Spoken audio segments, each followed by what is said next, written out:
All right, thank you guys. Welcome to our NBA video here today for Thursday, March 11th. And if you're new here, I just want to take a quick time out and welcome you to my channel. My name is Brock Page and I do sports picks for free right here on YouTube. And if you end up liking what you see here today, please feel free to hit that subscribe button and join the Brock Page family. I'd love to have you. And with that, guys, we got ourselves a pretty substantive slate of NBA action here today. So let's go ahead and dive into it. We're actually going to start with the Hawks versus the Raptors, 7:30 p.m. Eastern start time at the Amalie Arena. The Atlanta Hawks are -2.5 on the road here, numbers 225. And if you like the Raptors to win this one outright in a slight upset at home, they're plus $110 on the money line. And despite another marginal day on my Patreon page yesterday, we still improved to 4-0 in our last 4 extra daily picks on that Patreon website. And access to the extra daily pick is just $2.99. We're also 15-1 in our last 16 extra daily picks in that very same category. And if you want to join the 1,250 members who are currently signed up and active on that Patreon page, link for that site is in the description section below. Once again, that's patreon.com/BrockPage. Now, Toronto comes into this contest with a bunch of guys on the injury report. Anunoby, Van Fleet, Siakam, McCall, and Flynn are all sitting this one out with COVID. And regardless of whether they play or not, the Raptors have only covered the point spread in just 6 of 16 home games this season. Now, the Raptors have lost 4 out of their last 5 ball games, and they also currently rank dead last in the NBA in offensive rebounding. Now, they're taking on an Atlanta squad who's in the top 10 in defensive rebounding themselves, and they also went into the All-Star break on a 2-game winning streak. Trae Young scoring 26 points a game along with 4 rebounds and 9 assists. Meanwhile, his teammate John Collins is also scoring 18 a night himself, along with 7 rebounds as well. Now, the Atlanta Hawks, they are currently in the top 3 in defending the 3-ball. They're also in the top 10 in offensive rebounding on the road. Now, total-wise, 2 out of Atlanta's last 3 stayed under the number. They're also 11-8 to the under when they travel. Meanwhile, for Toronto on the other side, not really sure who's going to be able to score points for them. I'm going to lean toward the Atlanta Hawks -2.5 and the under 225. All right, next ball game. It is going to be Pistons versus the Hornets, and that's going to be a 7 o'clock Eastern tip-off. The Charlotte Hornets are the 4.5-point favorite at home. Totals 222 flat. And speaking of totals, Charlotte's seen their last 6 straight outings all get over the number, 90% to the over in their last 10. And out of Charlotte's 35 total games on the season, 60% of them got over the posted total as well. Meanwhile, on the other side of things, we're looking at a Detroit Pistons squad who somehow managed to see their last 2 straight get over the number themselves. And guys, believe it or not, they're 12-8 to the over when they travel. So with all that in mind, I'm going to lean toward the over 222 in the Pistons-Hornets contest. All right, next matchup. It is going to be Knicks versus the Bucks, 8 p.m. East. The Milwaukee Bucks are -11 with the total at 223.5. And Milwaukee failed to cover the point spread in their last 2 straight, just 1-3 against the number in their last 4. Now, the Bucks are dead last in the NBA in free throw percentage at home, and they also rank in the bottom 10 in defensive three-point percentage. They are taking on a Knicks team who currently leads the NBA defensively in points allowed, and they also lead the NBA defensively in defensive field goal percentage. They're also holding their opponents to just 31% shooting from beyond the arc when they travel. Julius Randle's averaging 23 points per contest along with 11 boards and 5.5 assists. Meanwhile, RJ Barrett scoring 16.5 points a game himself, 6 rebounds and a couple assists for the starting guard. And speaking of starts, both Barrett and Randle have started in all 37 of New York's games this season. Now, the Knicks allowed just 102 points per contest on the road, and they also rank in the top 3 in offensive rebounding. Now, total-wise, when it comes to the scoring in this one, New York's 14-5 to the under when they travel. No real surprise there. They're also 62% to the under for the entire season. Meanwhile, the Bucks on the other side, they saw their last 3 straight stay under the line themselves, 60% to the under in their last 10. I'm going to lean toward the New York Knicks plus 11 in the under 223.5. Next ball game, it is going to be Celtics versus the Nets, 7:30 p.m. Eastern Standard Time. The Brooklyn Nets are -3 with the total at 233.5. And despite an absolute ton of overs for this Brooklyn squad this season, they actually saw 2 out of their last 3 ball games stay under the line, throwing out the Houston contest. The Nets are also officially 4-3 to the under in their last 7 as well. Meanwhile, the Celtics on the other side of things, they saw contests with Washington, Dallas, and Denver all stay under the total themselves within the past few weeks or so. Also, 5 out of their last 10 meetings with Brooklyn stayed under the line as well. I'm going to go ahead and lean toward the under 233.5 in the Celtics-Nets contest. All right, next matchup, it is going to be Timberwolves, Pelicans, 8 o'clock Eastern tip-off. Now, the New Orleans Pelicans are -8.5, totals 238. Now, the Pels have been pretty decent at home this season, but I'm just not sure they've been playing good enough to be laying this big of a number here. I know they're playing the T-Wolves, but this is a pretty big number, and it's only going to continue to climb. Now, they went into the All-Star break losers of their last 2 straight.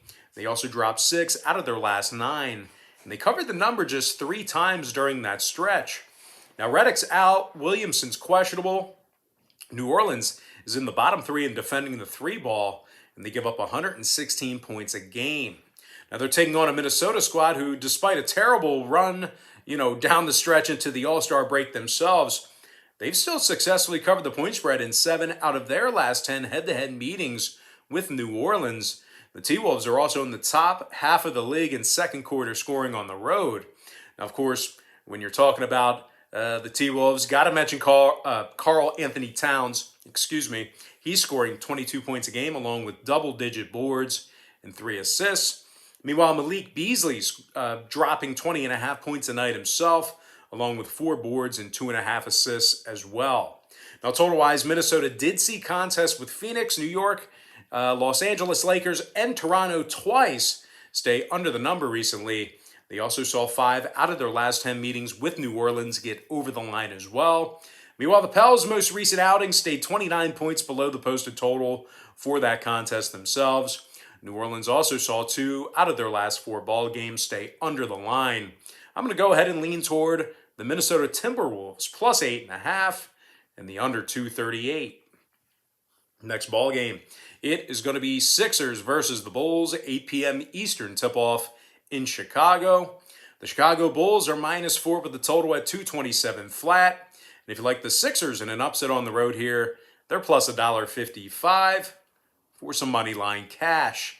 Now, the Sixers are going to work without their 2 stars here tonight in Joel Embiid and Ben Simmons.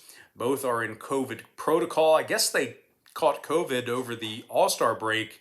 Not really sure what happened there. They definitely caught it during the All-Star break, but not really sure of the details. But anyway, the Sixers have been victorious in just 8 of 17 road games, and they successfully covered the point spread in just 35% of those contests away from home. Now, Philly's in the bottom 10 in three-point percentage on the road. They're also in the bottom 10 in fourth quarter scoring on the road as well. They're taking on a Chicago ball club who won 6 out of their last 9 ball games themselves, and they covered in 67% of those contests as well. Good news for Chicago fans. Lauri Markkanen's been upgraded to probable this evening. Should see him back in action. He's responsible for 19 points a game along with 6 rebounds. Meanwhile, the Bulls' leading scorer, Zach LaVine, is dropping nearly 29 a night along with 5 rebounds and 5 assists. Now, Chicago's in the top 10 in the league in scoring, top 3 in offensive field goal percentage. And when it comes to the number in this one, Chicago's 4-2 to the under in their last 6 against Philly, 4-1 to the under in their last 5 against the Eastern Conference. Meanwhile, the Sixers are 4-3 to the under in their last 7, and they're probably going to be significantly impacted with the loss of 2 big scores. So I'm going to lean toward the Chicago Bulls -4 and the under 227. Next matchup, It is going to be Magic versus the Heat, 8 o'clock East. The Miami Heat's minus 7.5, numbers 213. Now, Miami saw their last 3 straight stay under the posted total, 5-2 to the under in their last 7. The Heat's officially 11-7 to the under at the American Airlines Arena. They're taking on an Orlando squad who saw 5 out of their last 9 stay under the line themselves, 60% to the under in their last 10 meetings with the Heat. Both teams have significant scores sitting this one out tonight as well. So definitely keep an eye on that injury report. But with all that in mind, I'm going to lean toward the under 213 in that contest. All right, next matchup, it is going to be Mavericks versus the Thunder, 9 o'clock Eastern start time in OKC. Now, the Dallas Mavericks are minus 5.5 on the road, totals 219. Dallas is currently on a 4-game winning streak, playing very good basketball lately, 8-2 straight up in their last 10. The Mavs are in the top 3 in defensive field goal percentage on the road. They're also in the top 10 defensively in first quarter points allowed. Luka Doncic is scoring over 28 points a night, along with 8.5 rebounds and 9 assists. Meanwhile, Kristaps Porzingis is scoring 20.5 points a game himself, along with 8 rebounds. Now, they're taking on an OKC squad who's been victorious in just 6 of 17 at the Chesapeake Energy Arena, just 35% against the number in those home games. OKC is currently 6 games below 500, and they're in the bottom 3 in three-point shooting. OKC averages just 105 points a game. Now, total-wise, oddly enough, 2 out of OKC's last 3 ball games got over the line, throwing out the San Antonio game. And for as little as they score, believe it or not, OKC is currently 9-8 to the over on their home court. Meanwhile, Dallas on the other side saw a contest with Orlando, Portland, New Orleans, and Atlanta get over the total recently themselves. I'm going to go ahead and lean toward the Dallas Mavericks minus 5.5 and the over 219. Next ball game, it is going to be Warriors versus the Clippers, 10 p.m. East. The LA Clippers are the 7-point favorite at home, totals 230.5. The Clippers are 12-6 straight up as the home team, first in the NBA in three-point percentage. LA's making 42% of their three-pointers, and they're averaging 116 points per contest on their home court. Kawhi Leonard scoring over 26.5 points per night, along with 6 boards and 1.5 steals. Meanwhile, Paul George, is averaging 23 points a game himself, along with 6 boards and 5 assists for the Clippers. Now, Los Angeles is first in the NBA in free throw percentage. They're also in the top 3 in defensive rebounding. They're taking on a Golden State squad who's won just 7 of 19 on the road this season, only 36% against the number in those contests. Green and Oubre are questionable. The Warriors are coming into this contest with a 3-game losing streak, and they rank dead last in defensive rebounding on the road. Now, total-wise, Golden State's last 3 straight all stayed under the number, 6-1 to the under in their last 7. The Warriors are also 12-7 to the under in their games away from home. I'm going to lean toward the LA Clippers minus 7 and the under 230.5. Next ball game, it is going to be Suns versus the Blazers, 10 o'clock Eastern Standard Time. The Phoenix Suns are minus 4.5, numbers 227. Now, the Suns are on a 4-game winning streak, 13-2 straight up in their last 15. Now, the Suns have also won 12 out of 17 road games, and they successfully covered the point spread in 71% of those road contests. Phoenix is in the top 3 defensively in points allowed on the road, top 3 in defending the 3-ball. Devin Booker's been upgraded to probable. He's scoring nearly 25 points a game, along with 3 rebounds and 4 assists. Meanwhile, Chris Paul's also getting 16 a game himself, 4 rebounds, 8 assists for the multi-time All-Star. Phoenix allows just 106 points a game on the road, and they also rank in the top 10 in shooting the 3-ball. Now, they're taking on a Portland Trailblazer squad who's just 7-10 against the number at the Motor Center this year. Portland's also giving up 115 points per contest, and they rank in the bottom 10 in defensive field goal percentage. Now, scoring-wise, 2 out of Portland's last 3 did get over the number, 9-8 to the over at the Motor Center. Meanwhile, the Suns on the other side went 6-3 to the over in their last 9 themselves, 5-2 to the over in their last 7 meetings with Portland. I'm going to lean toward the Phoenix Suns minus 4.5. in the over 227. And with that, guys, we're going to dive into our next and final matchup for the show. It is going to be Rockets versus the Kings, 10 p.m. Eastern start time. Now, the Sacramento Kings are minus 4.5 on their home court.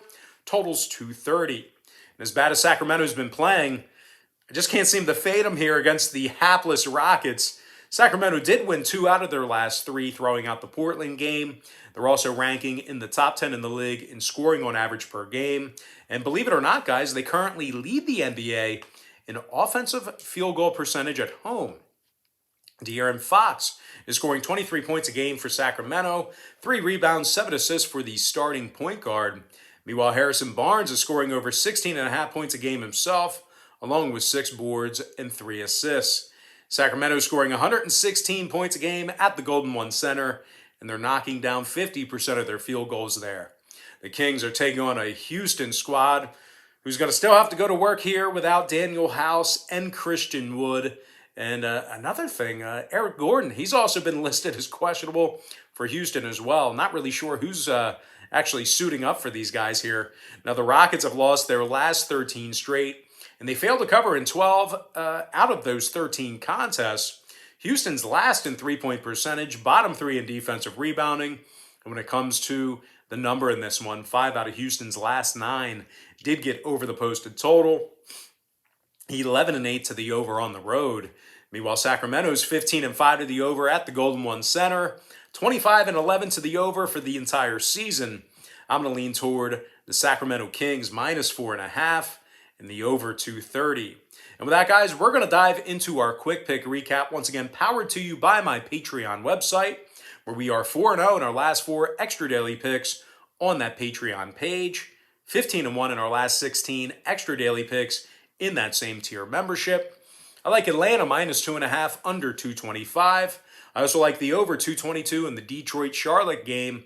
Give me the Knicks plus 11 under 223.5. I'm also leaning toward the under 233.5 in the Boston-Brooklyn game. Give me Minnesota plus 8.5 under 238. Chicago Bulls minus 4 under 227. I like the under 213 in the Orlando-Miami game. I also like Dallas minus 5.5 over 219. Give me the Clippers minus 7 under 230.5. I also like Phoenix minus 4.5 over 227.